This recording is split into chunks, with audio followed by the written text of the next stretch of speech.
Hi Aries, welcome to your mid-month March tarot reading. My name is Ginger of Tarot by Ginger. And what I'll be doing today, before I go on, let me ask you to please like, share, and subscribe. You can see those functions down below the video. I'd really appreciate that. It helps me to grow my channel. So what I'm going to do today for your mid-month reading is I'm going to choose an oracle card from the Lantern Oracle. And this is an oracle deck that marks some shadow work that we may need to do. That's the best way to put it, shadow work. And then I'm going to pull two cards from the Power of Surrender oracle deck, because as we surrender, so we can easily confront and face our fears.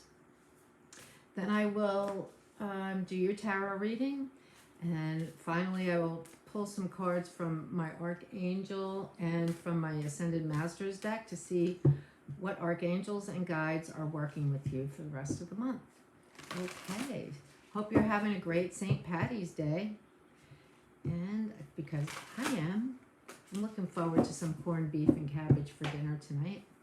All right, let's go with Aries. Spirit guides and angels, guides and teachers. What does Aries need to know for the mid-month reading for March of 2022? Okay. And you have strength of vulnerability. True power lies at the root of a perceived weakness. So, what is your perceived weakness? What do you perceive is a weakness in you? Perhaps it's not a weakness at all. That's what I'm getting the sense of. Perhaps what you view as weak is really a great strength. Let's see what your surrender cards say. This is actually the card on the cover of the Oracle deck box. It's a really beautiful card. Really beautiful. All right, your Power of Surrender cards. Surrender to your full power. See, there you go. Your life is calling for you to step into your full power rather than playing it small. Don't play it small. Yep. Beautiful. I love that. Surrender obsessive thinking. If you're obsessing about a person or situation, turn the dilemma over to spirit. Doing so will help you bring clarity, will help bring you clarity or even solve the problem. So let go of that obsessive thinking. Think about something else. Have something in your back pocket to think about every time you catch yourself in that kind of thinking. Okay, I'm going to pull. So those cards really kind of do go together. Okay. Because when we perceive something in us to be a weakness, we kind of obsess about it, you know? I don't know. That's what I hear. I mean, I think I do. And I've heard other people say that they do as well, so. Okay, let's see. What do the guides want you to know this month further, even further? Okay, here we go. This is for Aries. Okay. I'll pull the cards and tell you what they are, and then I'll do the reading. You have the Eight of Pentacles. I'm using the Dark Mansion Tarot. And I like this deck because the characters are really, it's kind of a great illustration. The illustrations are great, and they're kind of funny characters. So we have the Eight of Pentacles. You're hard at work. That's hard at work. Doing something you absolutely love, wanting to perfect your ability to do it. The next is the Five of Pentacles. This is the attitude of lack, or the perception of lack, where really that church is open and they're feeding people just like the people here in the card, yet they walk past. Okay, so you don't want help. You need help, but you don't want to ask for help. Then you have the Hanged Man. This has shown up, I think, in every reading so far. This is gaining some wisdom while you're being asked to wait in the hallway. Not a place any of us like to be. But it is, you know, you're not just sitting there. It's not for nothing. As a woman I knew in New York used to say, not for nothing, Ginger. And then you have the Page of Cups. I love this page. Really beautiful. Oh, you got the Ace of Cups after that. Overflowing up with love. It's a gift of love for you. And oh boy, then the Ten of Cups, complete emotional fulfillment. Well, I'd say that this is a really nice reading for you, Aries. 4, 6, 7. 6 of Wands. This is the card of victory. Here it shows that the victory is getting married. Not necessarily so. The 6 of Wands is simply a card of victory, that you have overcome, that you have helped people to get along, things like that. So you've overcome. You've overcome maybe that lack mentality. And then you have the Wheel of Fortune. Wow. Nice. Things are turning around for you, as I can see in the cards. Then you have the Page of Wands. A new beginning in the area of the passion of your heart, the desire of your heart. Let's see, 2, 4, 6, 8, 9, and that's the final card in the reading. So let's see what this means for you. Well, it seems obvious to me that this 5 of Pentacles is not related to you, or perhaps it is, because so you have the 8 of Pentacles first. Hard work. You're working hard at something you love. You love to do this, and not only do you love to do it, but the community loves to buy it from you because you're so good at it. You're so good.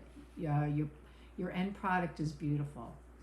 This 5 of Pentacles, however, is something that's simultaneously occurring in your life.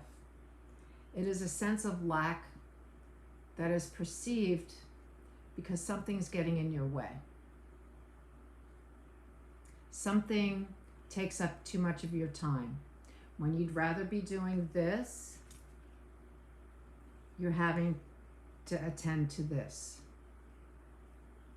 Well, the universe says that all is not lost, because while you're attending to this in someone else, or attending to someone else, someone is drawing your attention away from what you'd rather be doing. What's actually happening in the background is this, and this is gaining wisdom. So you're doing this other thing, wishing you could be doing this, but in the meantime, you're gaining more wisdom so that when you do this new thing that's coming your way, you'll be really prepared. You'll be ready. Page of Cups. Very creative, intuitive, insightful, connected to spirit kind of energy. It could be a message of what your future is going to be looking like. But it could just be that you are creative, intuitive, insightful, and connected to spirit. Spirit hands you this Ace of Cups. Brand new. See the lotus flowers? So the thing about lotus flowers is that they grow out of the mud and the muck. Here's your mud and muck right here. All right? So this overflowing love includes these lotus flowers, which have developed out of the mud and muck that you've been working on and working in. This new thing that's coming is going to bring you complete emotional fulfillment. Emotional maturity, it's the desire of your heart. You're going to be overflowing. Your cup will be overflowing. You will be victorious because you have dealt with this situation. And I'm going to say it will come to an end. It will come to an end. Because you're going to reach the 10 of Cups, and then you'll be victorious, because you'll have done that that work that you really didn't want to do. You didn't ask for it. You didn't want to do it, but you had to do it. It was you were standing in line to do this work. You completed it well. You did a good job, and you're victorious. It makes you feel good about yourself that you did this in the way that you did. Here comes change. Here comes the major change.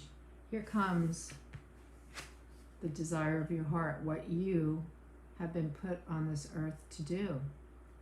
This little man here is a messenger to tell you it's time. You're all ready. You're ready to go. Come on, let's go. I'll show you how to get there. This is a really cool reading. I really like this, Aries. You're victorious, emotionally fulfilled. It's like a gift from God. So see, he is he can be a messenger. He's bringing this message, right? Ultimate emotional fulfillment. You're victorious. You'll barely have time to rest before this comes in and you start on this new journey for which you're fully prepared, because this has prepared you for that journey.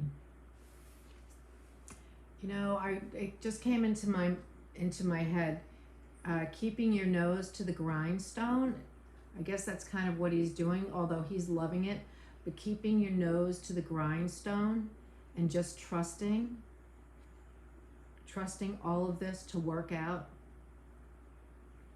leads you to this beautiful outcome. So keep your nose to the grindstone.